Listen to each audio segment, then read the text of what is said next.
Bayangkan sampai asosiasi pinjol di Indonesia harus lapor polisi.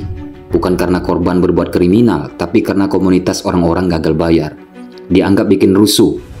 Ada apa sebenarnya dengan Galbay? Apakah mereka benar-benar salah? Atau justru ini sinyal bahwa sistem pinjaman online kita sudah terlalu rapuh? Asosiasi Fintech Pendanaan Bersama Indonesia alias AFI akhirnya angkat tangan. Kelompok-kelompok yang menyuarakan kegagalan bayar pinjol makin gencar di YouTube, TikTok, bahkan grup Facebook. Saking masifnya, AFI menilai ini sudah merugikan industri dan melaporkannya ke polisi. Mereka menyebut komunitas ini mengajak orang gagal bayar, menyebar info menyesatkan, bahkan melawan debt collector. Dan akibatnya, banyak orang jadi menolak bayar. Akhirnya, perusahaan pinjol merasa rugi, dan angka kredit macet meroket. Nah, sekarang kita masuk ke bagian yang menarik.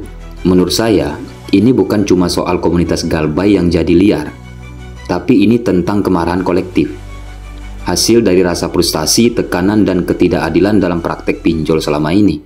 Bayangkan, selama bertahun-tahun banyak korban pinjol legal diteror, dipermalukan, bahkan dilukai.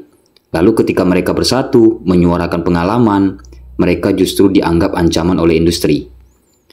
Yang salah bukan hanya komunitasnya, tapi juga sistem pinjol yang memberi akses pinjaman super cepat tanpa edukasi finansial, lalu lempar tanggung jawab ke debt collector saat gagal bayar. Kalau saya boleh beri pandangan, solusinya bukan lapor polisi, tapi introspeksi sistemik. Pemerintah harus hadir, OJK, Kominfo, dan kepolisian. Mereka bukan hanya harus menindak pinjol ilegal, tapi juga mengevaluasi pinjol legal yang memberi pinjaman tanpa perlindungan sosial. Kasus ini bukan cuma soal gagal bayar, ini adalah jeritan dari jutaan rakyat yang kecewa, karena ketika mereka jatuh, tidak ada tangan yang memeluk, yang ada cuma tagihan, ancaman, dan intimidasi.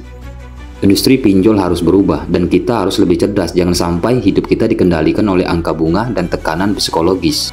Kalau kalian merasa isi video ini membuka mata kalian, klik tombol subscribe, bantu saya terus bersuara untuk korban-korban pinjol yang ada. Kita bukan mau ngajari Galbay, tapi kita mau ngajari bertahan di tengah sistem yang seringkali nggak adil. Tulis pendapat kalian di komentar, apakah komunitas Galbay ini benar salah, atau mereka justru pahlawan dalam sunyi.